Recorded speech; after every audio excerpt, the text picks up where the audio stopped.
na sa gitna ng umugong na hindi pag-iimbita dito sa presidente nating hanggang ngayon bangag pa din na hindi siya in-invite sa inauguration ni US President Donald Trump, nilabas nila yung issue ng pagbabago ng mga members ng National Security Council. Timing ano? Pero kung titignan mo, parang parang bata lang. Akala nila palagi nilang mapagtatakpan yung issues. Akala nila palagi nilang malulusutan. No? Ibukod pa po natin dyan yung in-expect natin na ibibito. Yung pondo ng 2025. Pero sa kasamaang palad, hindi po ibinito. At napakadami pong mga nakita natin na mga illegal insertions, no? Na yan po patungo doon sa tinatawag nating malversation of funds. Kasi alam naman po natin, ang pondo ng bayan, bago tayo maglagap ng isang pondo, dapat yan po ay dumadaan sa budget deliberation, at yan po ay may mga karampatang mga batas. No, ang laki nung kinat sa Department of Education. No, pagkatapos inilipat sa ayuda. Aside from ayuda, na alam naman natin, inilipat po yan sa pamunuan ng PNPA at ng PMA. PNPA na po ba ngayon tsaka PMA ang Department of Education? So, bakit doon nila nilagak? Para lituhin yung mga kababayan natin, doon nila nilagak yung pondo na yan sa educational system ng PNPA at ang PMA. Yan po yung mga issues na hindi po natin naririnig sa mainstream media. Okay, kaya mamaya mga kasama tutok kayo at magtanong kayo. No, may mga listahan po tayo dito. Attorney. Yan, Attorney Vic will discuss the pressing issues na meron tayo pagpasok ng January. Kanina nakita ninyo, naka-live. No, napakadami po talaga. After po niyang mag-discuss, pwede po kayong magtanong. Attorney. Once again, welcome Attorney Vic Rodriguez. Okay. Maraming salamat. Kita nyo naman yata ako ang galikod. Maraming salamat at magandang hapon sa inyong lahat. Ako ho ay nagbigay ng maiksing mensahe kanina at dumako na po tayo dito sa second part ng ating ginagawa na orientation workshop seminar para sa ating gagawing pagkilos sa nalalapit na pagbubukas ng campaign period. Dahil tayo nga po, ang hambang na maisog, magkakasama tayo, ay lumahok dito sa electoral process na magaganap.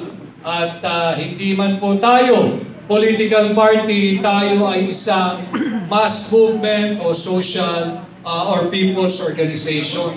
Na social movement, hambang na maisog, humihingi ng transparency na salat ngayon ang administrasyon ni Bongbong Marcos, humihingi ng accountability, humihingi ng peace o kapayapaan, humihingi ng security o seguridad sa buhay ng bawat mamamayang Pilipino. At alam naman din ninyo na bilang tunay at maisog na oposisyon, kasama ko kayo dito sa ating sinisimulan at pinamumuno ang war on corruption. Importante na paulit-ulit nating pag-usapan ito na ang ating pong programa bilang tunay at maisog na oposisyon sa pamamagitan ng pagbabalik ng death penalty o kaparusahang bitay sa sino man mapapatunayang nagnakaw sa pondo nating mga Pilipino. Death penalty, bilang senador ninyo, ating aamyendahan yung tinatawag na Plunder Law. Kinakailangan maipababa natin ang threshold mula 50 million to 5 million pesos, at kapag nakapagnakaw na ng 5 million pesos, pwede ka ng kasuhan ng plunder. Marami ako nakakausap, bakit 5 million pa, baba natin ng 1 million. Ito po ay panukala lamang. At bilang senador ninyo, makikinig ako sa sentimiento ng higit na nakararaming Pilipino. Maaaring 5 million, maaaring 1 million, maaaring 100,000 piso. Sapagkat ang pagnanakaw ay pagnanakaw. Regardless of the amount stolen from the public, ang pagnanakaw ay pagnanakaw, hindi dapat tularan at nararapat ng tuntukan. Mantakin ninyo, yung isang mahirap na wala nang makain na pinitang magnakaw sa isang convenience store ng isang latang sardinas, diretso, kalaboso, pag nahuli. Samantala, yung mga tiwaling politiko na nasa gobyerno ay your honor o honorable. Kaya dito, gagawin natin parehas ang laban. Ibababa natin ang threshold ng plunder from 50 million pesos to 5 million pesos. At pag nagawa natin yan, aking isusulong bilang senador ninyo ang pagbabalik ng death penalty sa kasong plunder at droga na siyang kasasangkutan ng mga taong gobyerno at ng mga banyaga. Ito ang pangunahin nating legislative idea bilang senador ninyo. At alam ko rin naman na some of you may have heard ang isa sa ating isinusulong, ang problema ng ating bansa. Yung top 5 ay yung inflation. Inflation, yung pagtaas ng level o bilang of those who are living under the poverty line, yung kawalan ng trabaho, yung korupsyon at nagtataas ang presyo ng bilihin.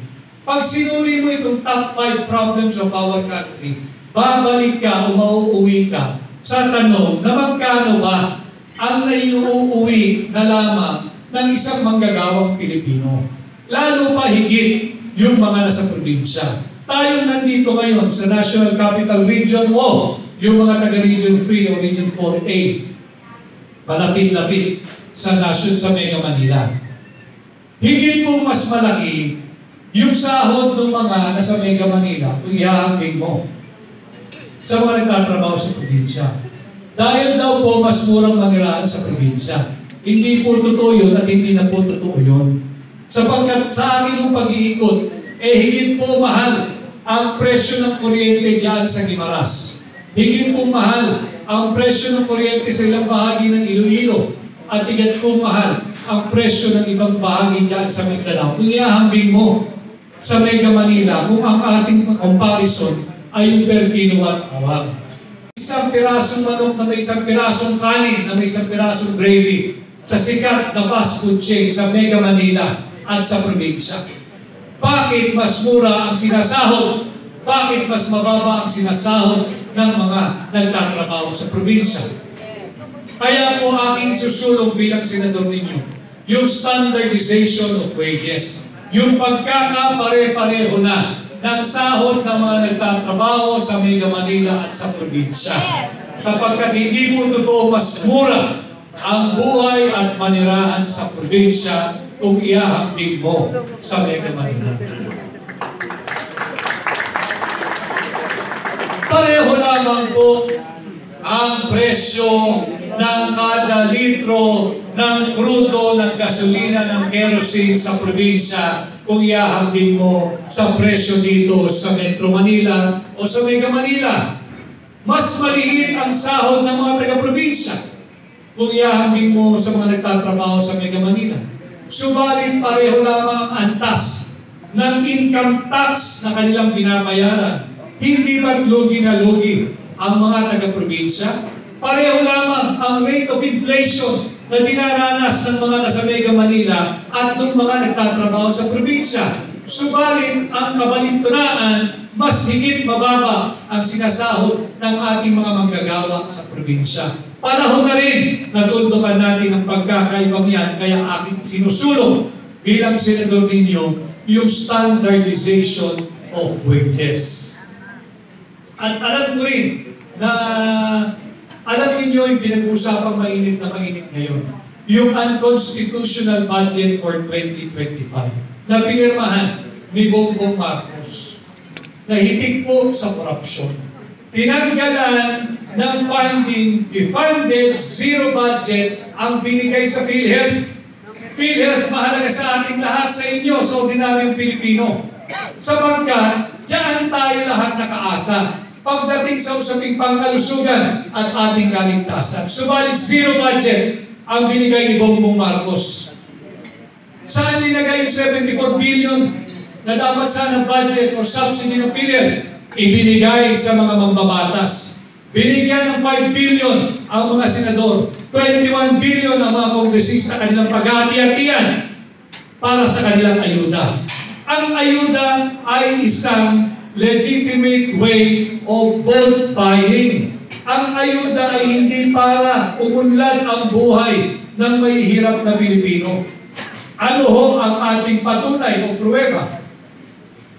Maghanap kayo ng isang taong patuloy na sumasahod o pumipila o tumatanggap ng ayuda.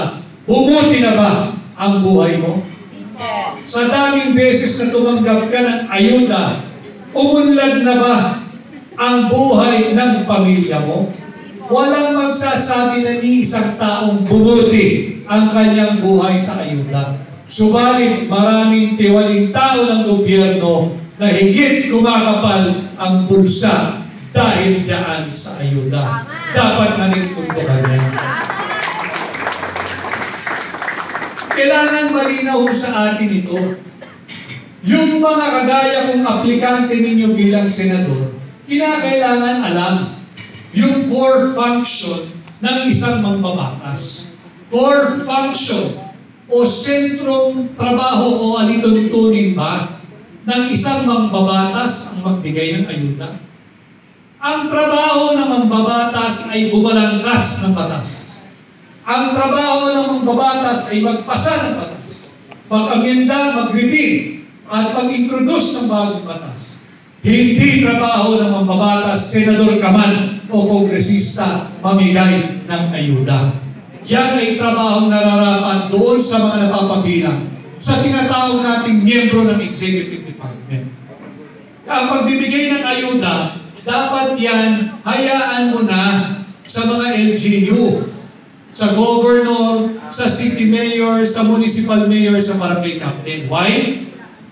Sapagkat yung LGU, yan ang may totoong listahan kung sino ang nangangailangan ng tulong o ayuda mula sa pamahalaan. Meron silang ginagawang periodic census, di ba? Meron mga social services department, ang barangay, ang munisipyo, ang syudad, ang probinsya. Trabaho ng LGU, yung pagbibigay ng ayuda. Merong totoong listahan ang LGU kung sino lang ang nararapat bigyan ng ayuda. At nalalaman ng LGU kung hanggang kailan o hanggang saan lang dapat magpatuloy pagbibigay ng ayuda. Hindi na mga magbabatas. Busy yung ating mga kongresista, kabibigay ng ayuda, kabibigay ng boto, ano nangyari? Nagpasa sila ng isang unconstitutional budget for 2025. Yan ang nagiging dahilan, yan ang nagiging resulta pag busy, namumulitika at nakikialam sa trabaho ng Executive Department ang ating mga mambabatas. Yang ayuda, dalawa lamang ang pinagkukuhaan ng pondo niyan. Yung buwis na binabayad ng mga manggagawa, ng mga negosyante, at ng mga iba pang kumikita, at yan ay hindi sapat. Hindi sapat yung buwis na yan, yung revenue collection ng gobyerno. Kukuha po yan sa tinatawag nating utang. Whether foreign funded or domestically funded, mauutang ang gobyerno. Kasi lagi namang shortfall ang gobyerno eh. Bakit? Dahil sa korupsyon. Kaya nga natin pinamumunahan yung warong korupsyon eh. Mangungutang ang gobyerno. Bakit kinakailangan pakialaman ng national government? Yan ayuda. Hindi core function ng national government ang pagbibigay ng ayuda. Dapat yan ibigay mo na sa LGU. Tingnan ninyo yung mga pahayagan, yung mga social media sites, yung new media. Laging napapabalita na mayroong surplus o sobrang pera ang mga LGU. Mas mayaman ang LGU kaysa national government. Bakit ba pinakikilaman pa yung ayuda ng national government? Bakit ba ayaw bitawan ni Bongbong Marcos? Bakit ba ayaw bitawan ni Martin Romualdez? Dapat yan ibigay mo na sa LGU. Dahil ang LGU, sobra-sobra ang pera. Meron silang excess fund para ipagpatuloy ang ayuda. At alam ng LGU kung dapat bang magpatuloy ang ayuda o dapat itigil na. Imbis na ayuda at atupagin ng national government, dapat pinondohan nila yung Department of Education. Sapagkat kulilat na ang estudyanteng Pilipino pagdating sa sukatan, sa kaalaman at nalalaman. Maging ito ay tungkol sa siyensya or science, math, English or technology. Iwan na yung mga kabataang Pilipino. Tinapyasan pa ni Bongbong Marcos ng 12 billion yung budget ng DepEd ngayong 2025. Hindi pa nakontento dyan. Kinuha pa yung 74 billion pesos ng PhilHealth. Hindi pa sila kontento doon sa 60 billion pesos ng PhilHealth na kinuha nila noong nakaraang taon. Itong 74 billion pesos para sa PhilHealth ngayong 2025, kinuha na naman nila. At higit pa riyan, na inathala ng isang maisog na kolumnista ng Daily Preview.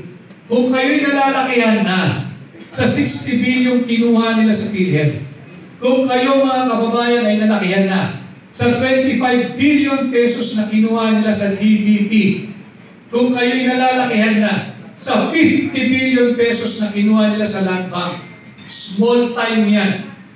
Doon sa 117 billion pesos na kinuha nila mula sa PDIC o yung Philippine Deposit Insurance Corporation. Saan dinadala ng gobyerno ni Marcos ang pera nating mga Pilipino? May nakikita o nararamdaman ba kayo na proyekto ng administrasyon ito na magpapaunlad sa bawat Pilipino? Wala!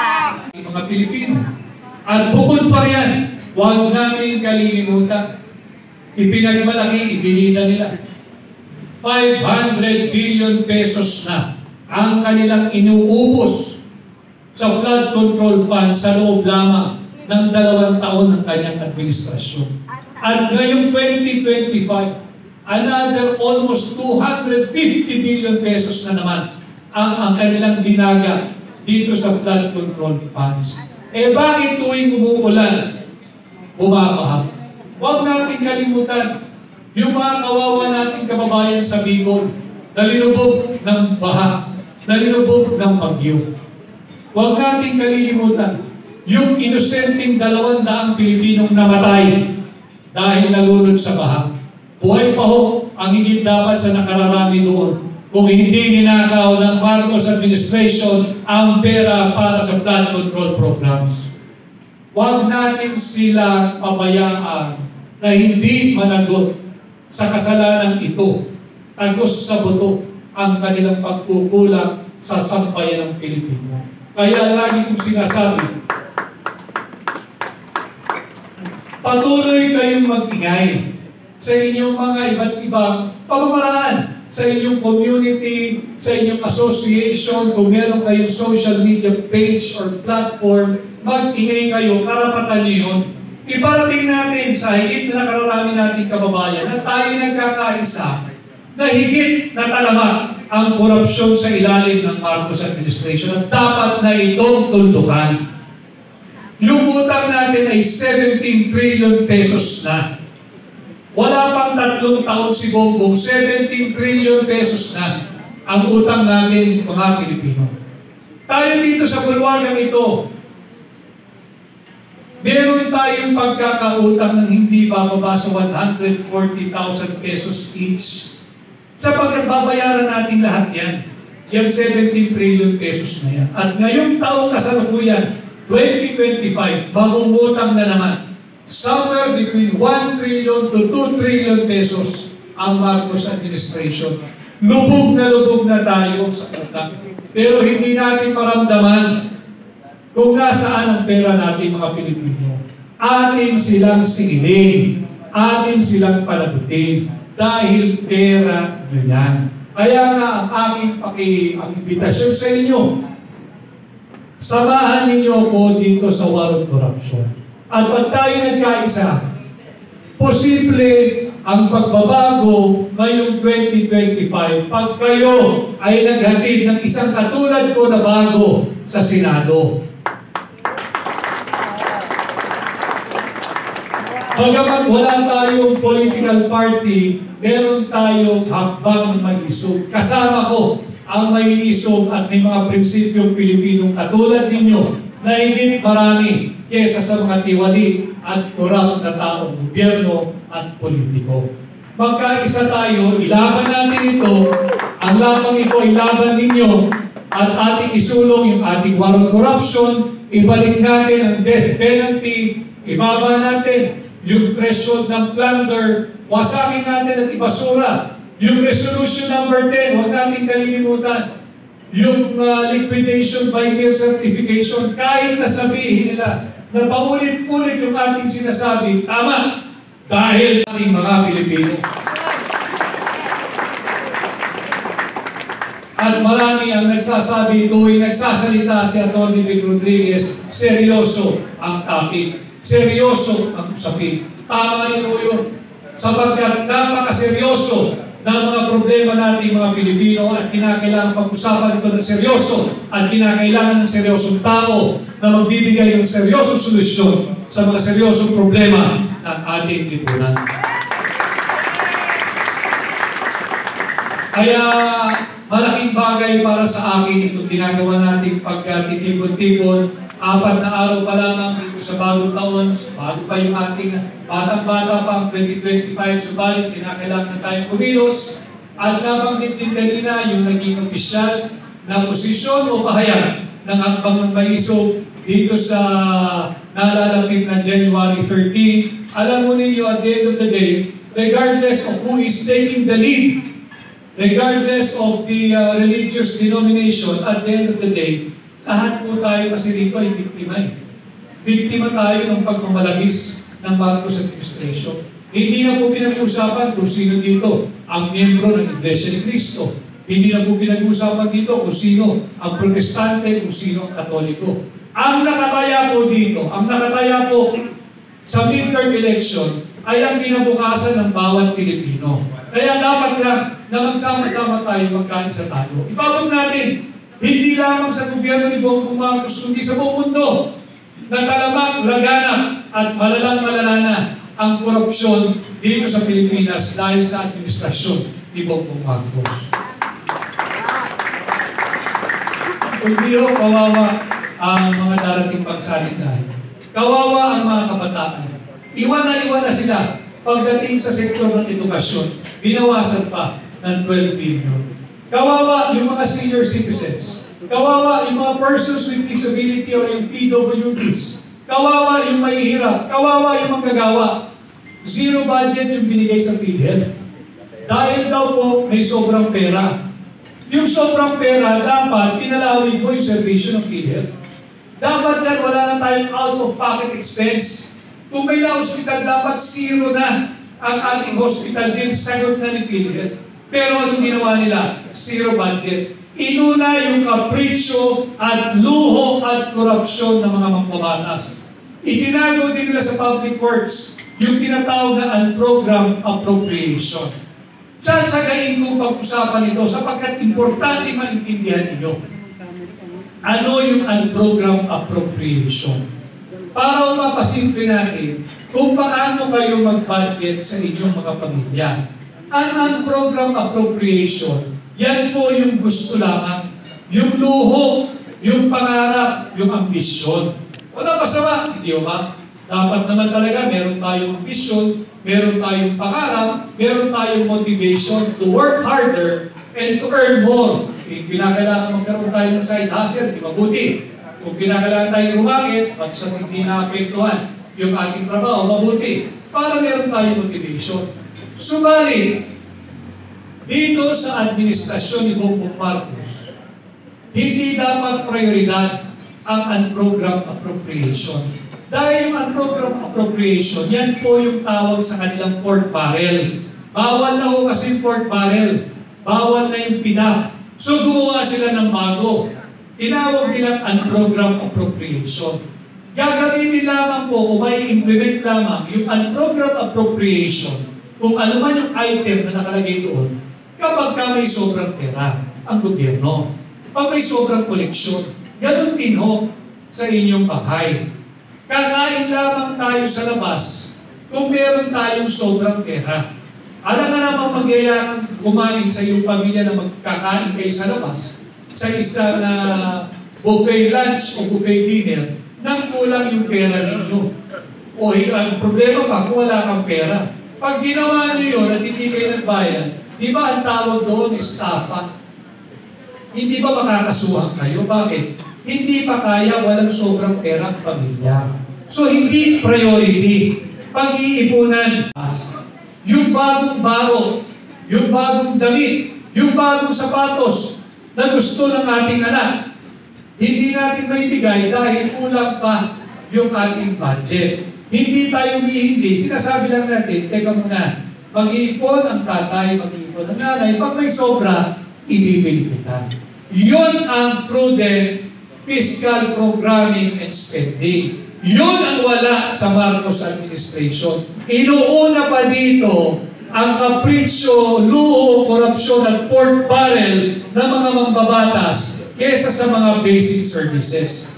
At walang pakundangan nangungutang ang gobyernong ito. Maibigay lang ang hilig, ang kapritsyo, ang luho ng mga mambabatas gamit dyan sa tinatawag na unprogrammed appropriation. Huwag tayong pumayag. Dapat yan ay naiintindihan ninyo.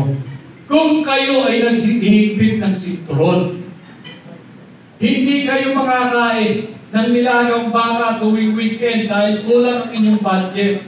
Bakit kayo, pinaghihirapan ninyo yung pera ninyo, marunong kayong maghigpit ng sinturon? Bakit yung ating mga mambabatas pera ng Pilipino hindi marunong magtipid, hindi marunong maghigpit ng sinturon? Lagi kong sinasabi, itinuro sa atin ang ating mga ninuno, pag maiksi ang kumot, matuto tayo mamaluktot. Hindi ito ginagawa ng Marcos administration. Pag kulang ang pondo, nakawin mo yung pera ng mga GOCCs. Pag kulang ang pondo, mangutang ka. Whether foreign or locally funded, mangutang ka. Babayaran naman yan ng mga Pilipinong walang kamuang-muang na lubog na sila sa utang. Ito ang ating labanan, ito ang advokasya at prinsipyo na isinusulong ng hakbang ng Maisog, humihingi ng transparency, ng accountability, ng peace and security.